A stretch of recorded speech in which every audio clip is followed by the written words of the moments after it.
So, yesterday we talked about this one that is coming from Edom in this majestic way.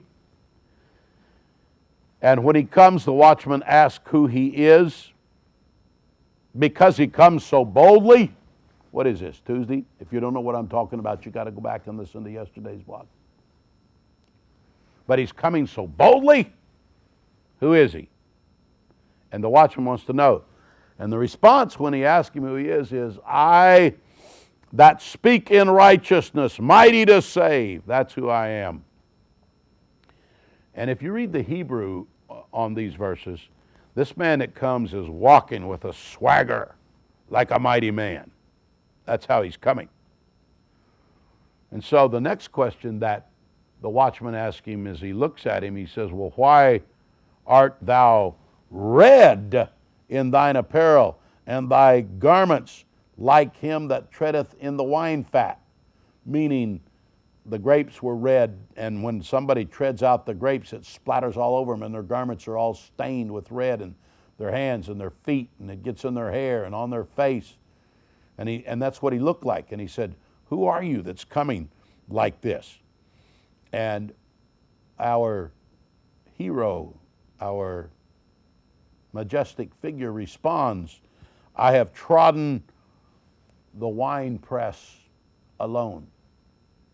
Now, the Hebrew doesn't only say, wherefore art thou red? It actually says, glaring red, staring red, brilliant, fresh blood. And when it talks about him being glorious in his apparel, the Hebrew implicates that he is bending to and fro in his strength, walking like a proud, passionate man, with his hips swaying as he walks, as though he has cleared the house and he's ready to clear anybody else that gets in his way. That's the story, that's the picture of this man that we are looking at. And he's got his head back, and he's self-conscious, and he knows what he's been doing, and he's still in the heat of the battle, and it's on him, and it's like he's saying, I have just done everything I've done, and I'm ready to take on anybody else if you want a piece of me.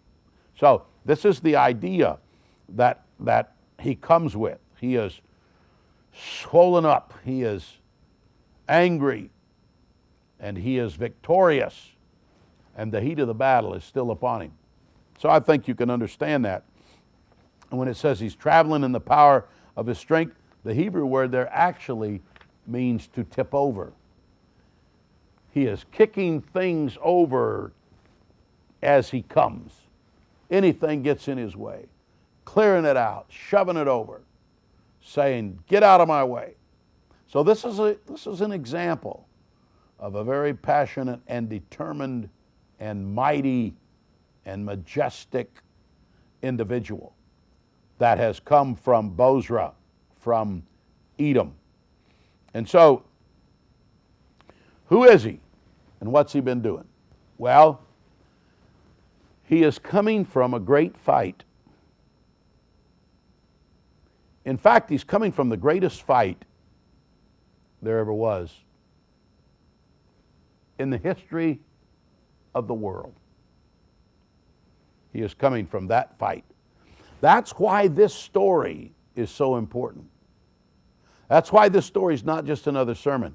This story is a critical story of revelation of the greatest fight in the history of the world. A fight in which the whole universe is involved.